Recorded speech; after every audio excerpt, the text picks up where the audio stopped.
Bah, attends, Chaud. j'avais une petite news à faire passer là avant que, maintenant qu'on a fini les sujets un peu intéressants, du moins les sujets intéressants non, mais les sujets principaux. C'est VivoK qui a sorti ça. Alors je ne sais pas si vous connaissez un petit peu le concept. Ça fait quelques années qu'il y en a qui ont eu la bonne idée de se faire implanter des puces directement à ce niveau-là dans la main. Je ne sais pas si on voit ma main, mais, Si, c'est là, bon. ça sur cette partie-là, directement sur du RFID. Et donc, vous passez votre main, pour ouvrir votre porte, vous passez votre main, vous avez votre carte d'identité, vous avez tout un tas de choses à l'intérieur. Et leur dernière grande, idée, c'était de se dire: «Ben, on va implémenter un wallet crypto à l'intérieur». Et là, je me dis: «Bon, moi déjà faire le bionique, la main à m'injecter des choses dans les mains, dans les bras, dans le crâne et autres, je suis pas forcément trop fan. J'aime bien mon corps, d'être humain comme il l'est». Mais bon, je peux comprendre que dans certains cas, pour des handicaps et autres, ça puisse être intéressant. Mais là, on est vraiment sur de la techno pure et dure et des personnes qui aiment aller, faire de la comment on appelle ça? Bioinformatique, je crois de mémoire. Et je me dis, se trimballer avec son wallet crypto, il y a 2 choses. Soit on part du principe que c'est un wallet pour payer au quotidien et donc, bah, c'est cool, vous avez votre main, vous pouvez payer un peu partout quand vous passez, dans les pays bien sûr qui accepteront ça. Soit vous le mettez en mode code wallet et là, les personnes qui le savent sont prêtes à vous découper littéralement pour récupérer vos fonds. Bah oui, Donc regarde, c'est à vous de Lionel voir qui si c'est une dit: bonne. «Pour se faire couper Ouais. un bras, non merci, c'est une blague cette news, j'espère» et puis, le transhumanisme, c'est un peu ça, hein. Non, non, non, c'est pas une blague. Non, non, je vous invite vraiment à aller voir, la société VivoK. Non, Non, mais non, c'est vrai, mais du coup, c'est les mecs, tu c'est arrives, tu te balades avec ton truc, le mec, il te coupe ton bras, comme quand Ledger a commencé à faire de la communication avec la Ledger autour du cou ou la Ledger sur la casquette. C'est une bah, incitation. Il y a des ou un pays où c'est collier. littéralement une incitation à se faire découper, hein. Tu sais, le collier aussi, ils avaient fait un collier en mode, Oui, c'est institut de ça, ouais. mode, Ledger là. Oh putain, ça attends, faut que je retrouve ça. Ouais, ouais, mais ça me fait flipper, en fait. D'un côté, je vois le côté pratique parce que je suis quelqu'un qui vient du milieu de l'informatique, j'aime bien la tech et autres. J'ai toujours du mal avec tout ce qui est implant dans le corps parce que j'estime que, ben, on peut avoir des objets avec nous qui sont de petite taille sans forcément se faire implanter des trucs dans le corps et c'est un peu comme avoir toute la en fait, ça revient à avoir tout son argent sur son téléphone. Mais votre téléphone, on peut vous l'arracher, on peut vous mettre un couteau, vous donner votre téléphone. Votre main, vous pouvez pas la détacher, du moins. Pour ceux, qui ont une main qui est rattachée au bras, comme moi, on peut pas la détacher comme ça. Donc compliqué. Putain, j'arrive plus à Aline qui dit: retrouver, «Tu sonnes pas aux l'image. aéroports avec ça, car le temps d'expliquer, tu loupes ton avion». Non, non, non, alors, je pense pas. Je pense pas, parce qu'après ça dépend des types de métaux. Tu sonnes pas sur tous les types de métaux et ça dépend aussi de la quantité et après, moi je sonne une fois sur 2 quand je passe à l'aéroport. Donc souvent ce qu'ils font, c'est qu'ils passent là la je sais pas comment ça s'appelle, cette espèce de réglette là et ils regardent les endroits où ça bip et si c'est tes boutons de pantalon, si c'est, je sais pas, ta gourmette ou une montre ou un truc comme ça, ils te laissent passer. Ils ont pas besoin de savoir ce qu'il y a dedans parce que c'est pas assez gros si tu avais une bombe, j'ai envie de dire, dans ta main. À ma connaissance, hormis te faire sauter ta main, tu pourrais pas faire, grand chose d'autre. Mais bon. Mmh. Mais après, c'est un truc qui est déjà opérationnel aujourd'hui, en fait.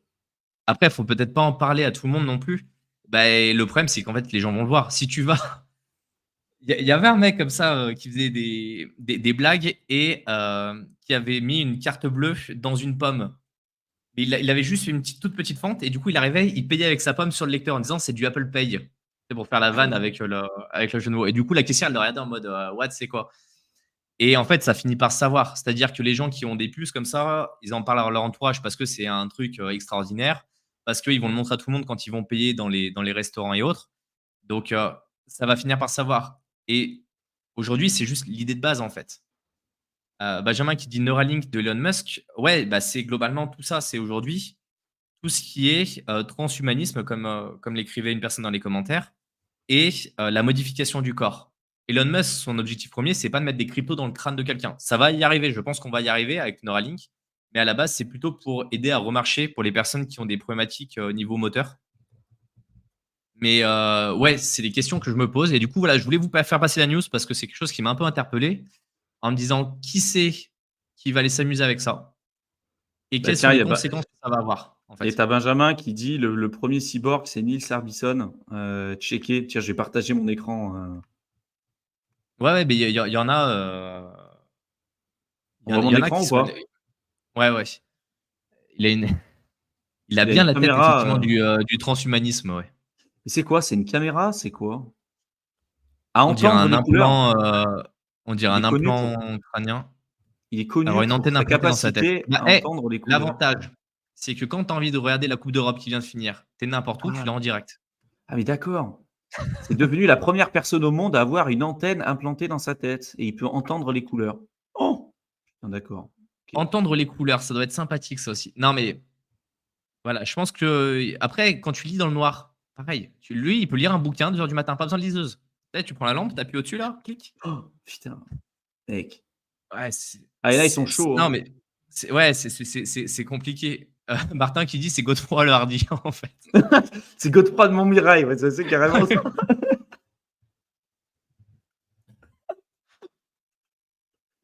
Ah ouais, attends, j'avais un mème, attends, faut que je le montre, attends, faut que je le montre. Ouais, alors pour ceux qui savent pas, mais en général quand on attaque les 2 heures, ça part en mème, ça part en vrille assez généralement, donc ne soyez pas surpris, Mec, c'est ça. Attends, faut que je partage mon écran. qu'est-ce qu'il va nous Ça dénicher de ça fameux m'a fait encore? mais non, mais ça m'a fait penser à ça direct. Oui, voilà, bah, ouais, c'est exactement ça. C'est Cette exactement ça. diablerie. Mais ouais, ouais, ouais, mais c'est exactement ça et tu vois, bah, Arian qui dit, Black Mirror pas loin de la réalité, moi c'est quelque chose que Ouais. j'ai regardé pas mal d'épisodes de Black Mirror et c'est très réaliste, en fait et ça l'est même des fois trop et c'est ça qui me surprend. Quand ils ont commencé à parler du scoring social, je sais plus en quelle année c'est sorti dans leurs épisodes et c'est arrivé quelques années après en Chine et les gens leur disaient: «Ouais, mais c'est un truc qui va être fou, ça sera jamais possible» et on voit qu'il y a certains gouvernements qui l'ont mis en place et quand i dans Black Mirror, des fois, ils font quelques spéculations. C'est un petit peu, je crois que c'est George Orwell qui a fait des bouquins aussi comme ça sur cette thématique-là Oui, George Orwell, ouais. où, Je sais qui c'est le non mais c'est bah, justement, je lisais un bouquin de lui hier. Il a vécu au XXe siècle, en fait.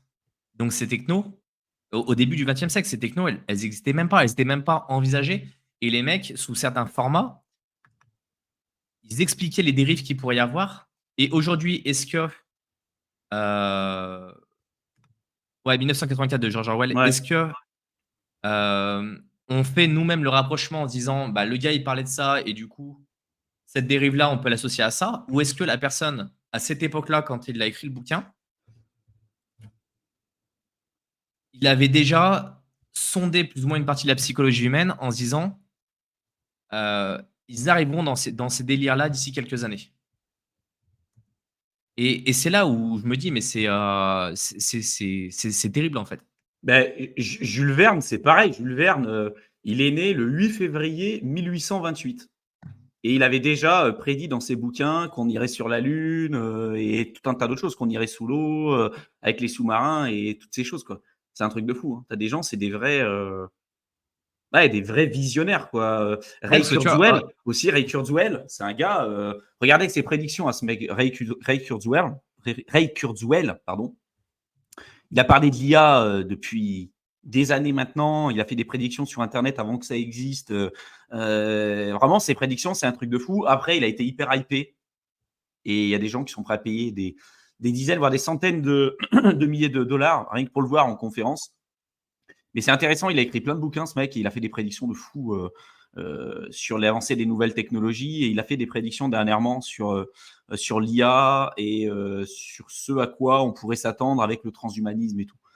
Jetez-y un coup d'œil, quoi. en en fait, c'est tous les dilemmes éthiques. Là, on parle même pas de technique ou de technologie parce qu'après chaque technologie peut être employée de différentes manières, mais c'est à quel point vous allez évoluer dans ce monde-là et je serais curieux pour des personnes qui ont des grands-parents qui se rapprochent de la centaine, de voir comment eux percevaient le monde quand ils étaient jeunes, en fait Mmh. et de voir l'écart. Parce que je pense que sur ces 100 dernières années, on a eu un changement qui a été globalement, assez, important d'un point de vue, technologique et d'un point de vue philosophique aussi et donc de voir comment eux perçoivent les choses et je regardais les dates là sur George Orwell, c'était, 1903-1950 en termes de vie. Mmh. Donc, voilà, ça fait partie des personnes qui ont plus ou moins senti le cours des choses.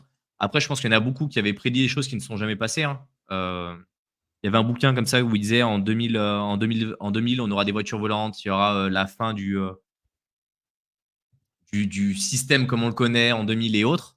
Mais il y en a qui avaient plus ou moins pensé à ces dérives-là. Et je pense qu'aujourd'hui, c'est compliqué de se projeter dans 100 ans et de dire globalement, ça pourrait aller dans ce sens-là. Tu vois. Et je pense que Parce sur que l'ensemble des idées qui vont être émises aujourd'hui, il y aura effectivement des personnes qui auront raison. Il y en aura beaucoup qui auront tort, mais il y en aura certains qui auront raison. Est-ce qu'ils ont eu raison par chance ou est-ce que c'est parce que pour eux, c'est ce qui leur paraissait le plus cohérent? Tu vois, c'est ça aussi d'un point de vue statistique qui serait intéressant à voir en fait. Voir combien ont émis d'idées et combien se sont avérés réalistes et justes. Et Romain qui disait ça va arriver en France, ils installent des compteurs Linky, c'est pour minorer à distance la consommation des foyers et il y aura un bilan carbone par famille, c'est juste marketé autrement. L'euro numérique avec la crypto et la perte des monnaies liquides adossées à des bilans carbone de consommation. Là, ça, c'est une théorie Et intéressante. justement, c'est un sujet dont on parlait dans l'accompagnement là récemment en Ouais. off. Et justement, c'était je vous ai parlé des crédits carbone à une époque sur la chaîne YouTube. Tout le monde dit ouais, c'est pas intéressant, on peut pas faire de la spéculation avec et au-dessus. Et en fait, ça revient dans ce moule de la vie privée et de votre capacité à évoluer dans le temps. Et plus ou moins comme la personne qui va avoir un sac à dos de survie chez lui, en se disant: «Si demain il y a un gros problème, j'ai, une bouteille d'eau, j'ai, 2-3 affaires pour arriver à me débrouiller tout seul». Et c'était un peu la question du crédit carbone. Est-ce qu'aujourd'hui, il faut arriver à se garder du crédit carbone de côté, à l'acheter tant qu'il est pas cher pour pouvoir continuer de se déplacer plus tard ou pouvoir, garder un certain train de vie quand tous les gouvernements vont commencer à sévir en disant: «Attendez, là, on arrive à un certain niveau de pollution. Maintenant, votre seul choix, c'est soit de diminuer drastiquement votre consommation, soit d'avoir du crédit carbone parce que vous en avez, 10 pour, 5 membres dans votre famille par mois. Vous en avez consommé 12 parce que vous avez mis de la clim. Bah, ces 2 là, il va falloir soit les acheter, soit travailler en échange, soit diminuer».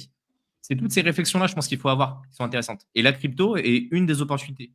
On évitera de parler de certaines cryptos pour éviter de se faire ban, le live comme on a l'habitude de le faire. Mais ça vient s'inscrire dans cet élément-là et je pense que c'est une réflexion qu'il faudra avoir de manière, plus profonde. Mm.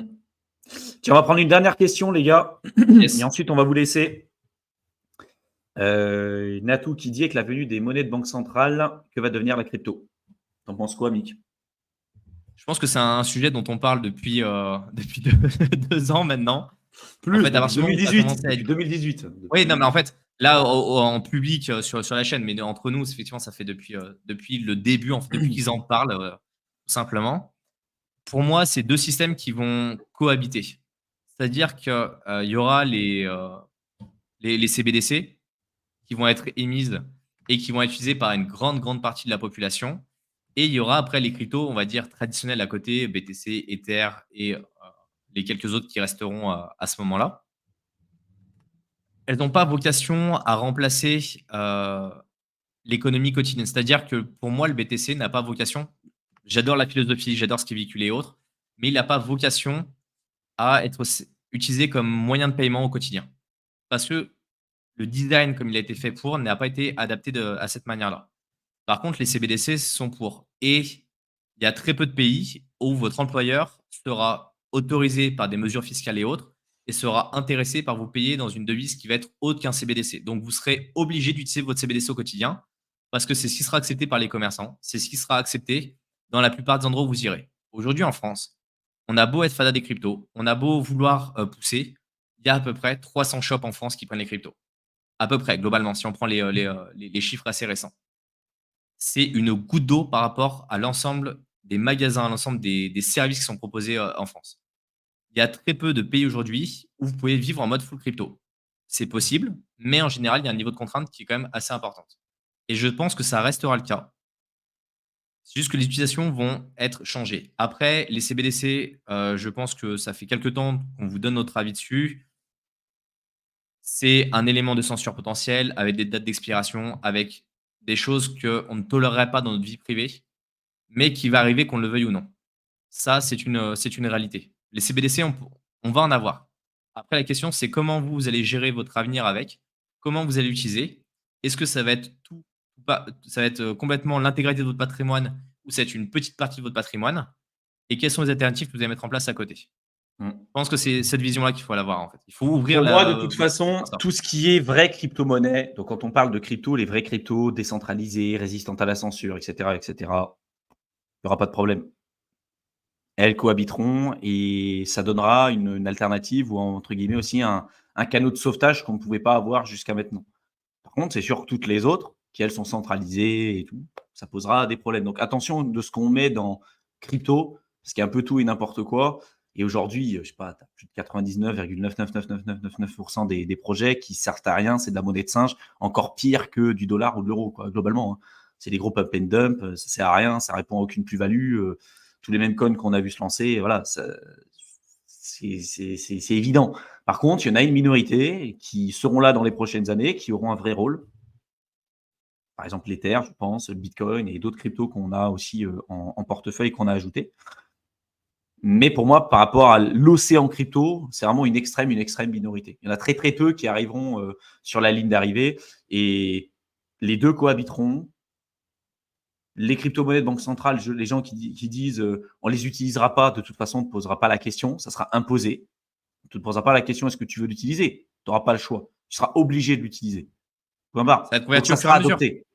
Ouais, mais Non, ça mais sera ça va être converti au adopté. fur et à mesure. C'est-à-dire que tes Ça sera zéros, adopté. un jour ou l'autre, ça va devenir EuroC ou un autre logo. Ouais. Tu le sauras pas, sauf qu'on va te dire, bah, en fait, il y a plus de liquide.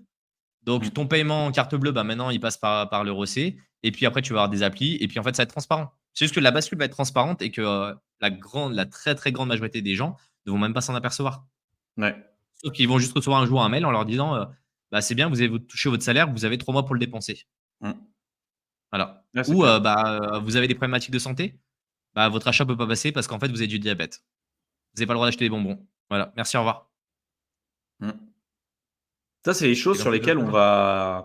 on va commencer à en avoir de plus en plus. Hein. Je sais pas si tu veux prendre une dernière question, Mick, avant qu'on parte. Bah, justement, pour compléter un petit peu, Amati qui dit: «Est-ce que ça fonctionnera sur la technologie blockchain?» Oui, pour l'instant, c'est designé de cette manière-là. En tout cas, sur les projets qui ont été mis en avant. On vous avait partagé une carte la dernière fois de tous les projets et de toutes les initiatives et des premières CBDC qui étaient apparues dans le monde. Et aujourd'hui, ils se basent sur cette techno parce que, bah, ça permet d'avoir une traçabilité qu'ils n'avaient pas avec, les systèmes, financiers, traditionnels qu'ils utilisent et surtout, ça permet d'aller censurer. Ouais. L'intérêt d'avoir une blockchain, c'est qu'on est décentralisé au maximum. Quand vous avez, 3 personnes qui détiennent la blockchain, vous pouvez la censurer dans tous les sens. Vous pouvez choisir les transactions qui passent, vous pouvez geler des actifs, vous pouvez faire tout ce que vous voulez dessus. Mm. La traçabilité qu'ils n'avaient pas, ils viennent de la récupérer grâce à la blockchain.